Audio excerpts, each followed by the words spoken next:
Wah, selamat ya akhirnya udah mencoblos pilihannya. Udah tahu kan siapa yang dipilih, udah tetap hatinya dan kemarin juga udah selesai lah ya melakukan pemilihan presiden, pemilihan partai, pemilihan anggota dewan yang mungkin visi misinya cocok dengan kalian ya. Nah, ini ada beberapa cerita ya. Cerita ini flashback, ini sempat ada cerita horor tentang pemilu di 2019.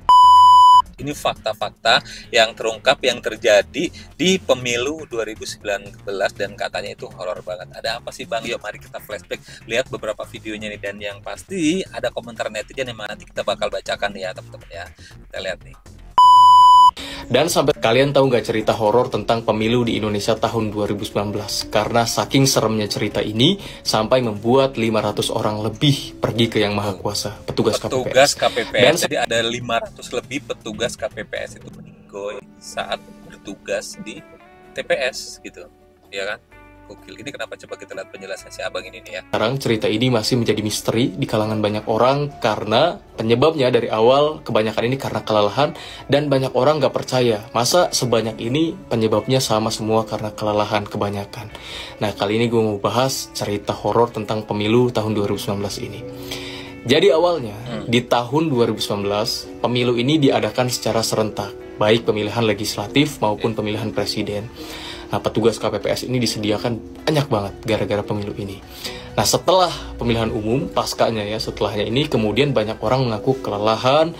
Awalnya puluhan, kemudian tak terasa dari mulai 20 orang, awalnya di Taman Sari, Jawa Barat, kemudian ada di Bandung, Bogor, muncul di Samarinda juga. Dan gak kerasa, telah ada 500 orang lebih kemudian menjadi orang-orang yang harus berpulang dan gak bertahan ya di dunia, berpulang ke Yang Maha Kuasa. Bahkan ribuan orang lainnya harus mendapatkan perawatan secara intensif. Atas kasus ini, kemudian ini menjadi evaluasi bagi pemerintah dan Presiden Joko Widodo sampai menyebut orang-orang yang tidak bertahan ini sebagai pahlawan demokrasi. Ini akan terus dievaluasi sampai sekarang tentang kejadian horor tentang pemilu di tahun 2019. Ngomongin soal pemilu, gue mau ngasih tahu ke kalian kalau kemarin gue nemu spanduk yang ada barcode. Aduh, coba kita lihat ada 513 komentarnya. Kira-kira apakah di antara komentar para netizen ini ada jawabannya tuh ya. Kerjanya panitia seberapa capek sih? Kok bisa sampai ratusan meninggoy, ya kan? Kita lihat ada 82 balasan. Bro, gue jadi petugas TPS, gila capek bener loh. Bayangin dari pagi sampai baru beresnya subuh. Oh, pagi ke pagi 24 jam. Iya sih capek banget sih kalau misalnya anggota KPPS itu kondisinya kurang sehat atau kurang fit, ya bisa jadi sih, bisa jadi meninggal gitu kan, meninggal itu ya. Saya lebih parah jam 9 pagi itu. Lemah bang, gue kerja yang begitu hampir setiap hari juga masih sehat. Tuh, ada yang bilang begitu tuh. Nih. Aku juga panitia pemilu 2019 Kak. Dan emang secapek itu loh, dari pagi ketemu pagi kayak nggak tidur kami. Oh, iya. Jadi jawabannya kebanyakan karena memang kelelahan sih ya tuh. Jadi, saya jadi petugas KPPS pemilu 2019 dari jam 6 pagi sampai subuh karena pemilu digabung Pilpres sama pemilihan DPR dan DPRD. Oh ya bener sih kayak yang sekarang juga ya tuh. Gue waktu itu jadi panitia pemilu 2019 emang separah itu. Gue start dari jam 6 pagi baru beres jam 3 subuh, itu lebih sampai ke ketua TPS-nya. Oh, gila, bener-bener ya. Apa ya, anggota KPPS yang ternyata kemarin udah diparodikan kayak gitu, ternyata tugasnya berat gitu dan sampai pagi loh. Ini kita lihat apa lagi nih tuh. Ikatan Dokter Indonesia atau IDI menyebut penyebab utama kematian ratusan petugas KPPS pada pemilu 17 April bukanlah kelelahan. Saudara Ketua IDI menyatakan dalam diskusi terbuka di kantor Ikatan Dokter Indonesia, banyaknya petugas KPPS yang meninggal memang perlu diteliti lebih jauh. Hal ini juga sebagai dasar untuk memberikan rekomendasi kepada Komisi Pemilihan Umum dalam penyelenggaraan pemilu yang akan datang.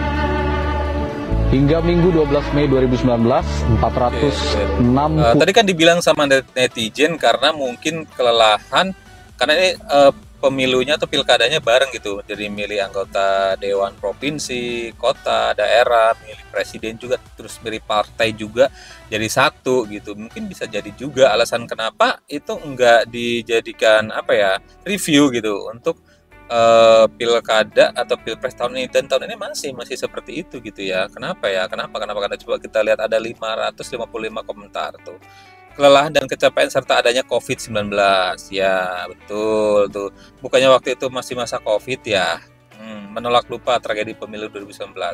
Kok baru tahu ya beritanya, emang nggak di apa-apa, aku yang ketinggalan. Dulu rame banget Mbak, rame ya. Cuman kan waktu itu pas masih dengan COVID. Ya, bener tuh. Kalau jadi KPPS itu daftar sendiri dan udah pasti lolos apa gimana sih? Nggak paham soalnya. Kok temanku banyak yang ikut gitu. Ya gimana ya daftarnya ya kalau jadi anggota KPPS. Coba kita lihat video yang lain, ini apa nih tuh. Terbongkar rahasia pemilu 2019 yang menghabiskan nyawa 894. Tadi 500, sekarang 894 KPPS. Wow. Kita lihat apa ini pikannya. Rekan-rekan kita, pejuang-pejuang kita mengalami pemerkosaan demokrasi di Republik Indonesia ini. Oke ya, ini ada sedikit pidato dari Pak Prabowo. Kita lihat ada 41 komentar tuh. Up terus, banyak yang belum tahu. Oh gitu, waalaikumsalam. Oh gitu, banyak yang belum tahu ya. Korban meninggal sampai saat ini banyak sekali. Jangan sampai pemilu yang akan datang terjadi lagi. Mudah-mudahan enggak ya. Mudah-mudahan enggak. Itu pasti ada kepentingan katanya. Nggak ngerti gua kepentingannya apa nih. Tuh. Tau nggak sih pemilu Korea Utara? Nah ini kalau ini lebih horor lagi nih, ada pemilu di Korut nih ya. Jadi di Korea Utara itu calonnya cuma satu ya, calon presidennya cuma satu. Terus di situ ada 2 kotak suara. Yang pertama, kotak suara pertama itu isinya buat kalian yang memilih presiden, yang setuju kalau dia jadi presidennya. Kotak yang kedua adalah kalau misalnya kalian nggak setuju itu presidennya. Ngeri banget sih, ini kelihatan banget kalau nggak milih itu mau jadi apa, coba kira-kira. Horor sih ini ya. Tuh. Bisa dipilih Kim Jong Un doang, nggak ada nama lain, tapi tetap dilaksanain. Jadi nanti pagi-pagi kalian itu datang ke TPS, terus di sana dikasih kertas kan, yang tulisannya itu cuma 1 nama, Kim Jong Un doang. Nanti disediain 2 kotak, yang satu itu kotak kalau kalian setuju dia menjabat, yang kedua itu nggak setuju. Kalau kalian masukin ke kotak yang kalian setuju, itu nanti kalian langsung ditarik keluar lapangan sini, terus kayak heboh-hebohan gitu sama orang-orang kayak, wah selamat bakalan menang gitu. Ya iyalah, bakalan menang ya, orang cuman satu kok, ininya pesertanya gimana sih? Tuh. Buktinya 99,9% emang orang milih Kim Jong Un untuk tetap penjabat. Nah, masalahnya di sini nih, kalau kalian masukin ke kotak. Ini Mbak yang saya tunggu Mbak. Gimana masalahnya ya? Apa yang terjadi kalau kita kagak milih ya? Kalau kita bukan yang 99%, misalnya kita yang 1%-nya itu Mbak. Apa yang terjadi sama kita Mbak? Coba kita lihat. Yang nolak. Kabarnya bakal ada kepolisian rahasia yang nanti nangkep. Dan kalian bakal dicap sebagai orang gila. Yang artinya kalau kalian nggak milih dia, itu resikonya gede banget. Bahkan kerjaan kalian itu bisa hilang, dipecat, semuanya hilang, harta hilang, semua gila, hilang. Ngeri banget ya. Sumpah ini sih paling horor ya sepanjang sejarah pilkada nih. Ngeri sih di Korea, lebih parah sih ini. Ada 5.160 komentar tuh, kok rakyatnya nggak pada berontak ya? Tuh, coba nih 24 balasannya, coba lihat. Kalau 99,9 nggak setuju gimana? Ya, dibalas tuh, kok dikorut? Kalau dikorut bisa kabur nggak tuh? Itu negara udah merdeka apa belum sih? Di balik hati yang jahat ada hati yang mendukung kemerdekaan Palestina. Ya, kok lewat FYP gue bareng sama Caleb Andri abis itu apa sih? Cara bikin Kim Jong Un tobat itu panggil emaknya dan dia dimarahin.